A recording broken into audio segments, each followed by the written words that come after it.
ಈ ಬಾರಿಯ ವಿಶ್ವವಿಖ್ಯಾತ ಹಂಪಿ ಉತ್ಸವ ಫೆಬ್ರವರಿ 28ರಿಂದ 3 ದಿನಗಳ ಕಾಲ ನಡೆಯಲಿದೆ. ಜಿಲ್ಲಾ ಉಸ್ತುವಾರಿ ಸಚಿವ ಜಮೀರ್ ಅಹಮದ್ ಖಾನ್ ಅವರು ಗುರುವಾರ ಬೆಳಗ್ಗೆ ಈ ಸಂಬಂಧ ಮುಖ್ಯಮಂತ್ರಿ ಸಿದ್ದರಾಮಯ್ಯ ಅವರೊಂದಿಗೆ ಚರ್ಚಿಸಿ ಸಮ್ಮತಿ ಪಡೆದಿದ್ದಾರೆ. ಫೆಬ್ರವರಿ 28ರಂದು ಮುಖ್ಯಮಂತ್ರಿ ಸಿದ್ದರಾಮಯ್ಯ ಅವರು ಹಂಪಿ ಉತ್ಸವ ಉದ್ಘಾಟನೆ ಮಾಡಲಿದ್ದು, ಮಾರ್ಚ್ 1 ಮತ್ತು 2ರಂದು ಕಾರ್ಯಕ್ರಮಗಳು ಇರಲಿವೆ. ಮಾರ್ಚ್ 2ರಂದು ಸಮಾರೋಪ ನಡೆಯಲಿದೆ. ಹಂಪಿ ಉತ್ಸವಕ್ಕೆ ಸಿದ್ಧತೆ ಮಾಡಿಕೊಳ್ಳಲು ಜಿಲ್ಲಾಧಿಕಾರಿ ದಿವಾಕರ್ ಅವರಿಗೆ ಉಸ್ತುವಾರಿ ಸಚಿವ ಜಮೀರ್ ಅಹಮದ್ ಖಾನ್ ಸೂಚನೆ ನೀಡಿದ್ದಾರೆ.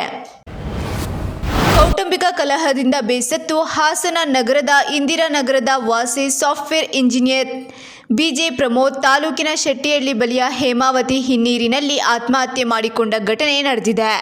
ಪತ್ನಿಯ ಕಿರುಕುಳದಿಂದ ಬೇಸತ್ತು ಬೆಂಗಳೂರಿನಲ್ಲಿ ಟೆಕ್ಕಿ ಅತುಲ್ ಸುಭಾಷ್ ಆತ್ಮಹತ್ಯೆ ಮಾಡಿಕೊಂಡ ಘಟನೆ ಮಾಸುವ ಮುನ್ನವೇ ಅಂತಹದ್ದೇ ಇನ್ನೊಂದು ಪ್ರಕರಣ ವರದಿಯಾಗಿದೆ.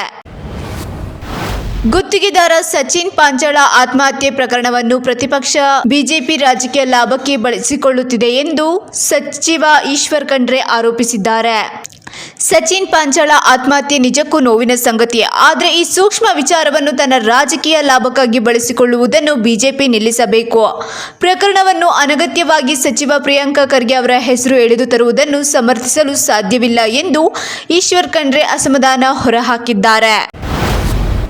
ದಿಲ್ಲಿಯಲ್ಲಿ ಮಾಜಿ ಮುಖ್ಯಮಂತ್ರಿ ಅರವಿಂದ್ ಕೇಜ್ರಿವಾಲ್ ಹಾಗೂ ಬಿಜೆಪಿ ದಿಲ್ಲಿ ಸಿಎಂ ಅತೀಶಿ ಹಾಗೂ ಲೆಫ್ಟಿನೆಂಟ್ ಗವರ್ನರ್ ಸಕ್ಸೇನಾ ನಡುವಿನ ಪತ್ರ ಸಂಘರ್ಷ ತಾರಕಕ್ಕೇರಿದೆ. ಬಿಜೆಪಿ ಕಾರ್ಯವೈಖರಿ ಪ್ರಶ್ನಿಸಿ ಆರ್ಎಸ್ಎಸ್ ಮುಖ್ಯಸ್ಥರಿಗೆ ಅರವಿಂದ್ ಕೇಜ್ರಿವಾಲ್ ಪತ್ರ ಬರೆದರೆ 10 ವರ್ಷದ ಆಡಳಿತದಲ್ಲಿ ದಿಲ್ಲಿಯನ್ನು ಲೂಟಿ ಮಾಡಿದ್ದಕ್ಕೆ ಜನರಲ್ಲಿ ಕ್ಷಮೆ ಕೋರುವಂತೆ ಬಿಜೆಪಿ ತಿರುಗೇಟಿನ ಪತ್ರ ಬರೆದಿದೆ.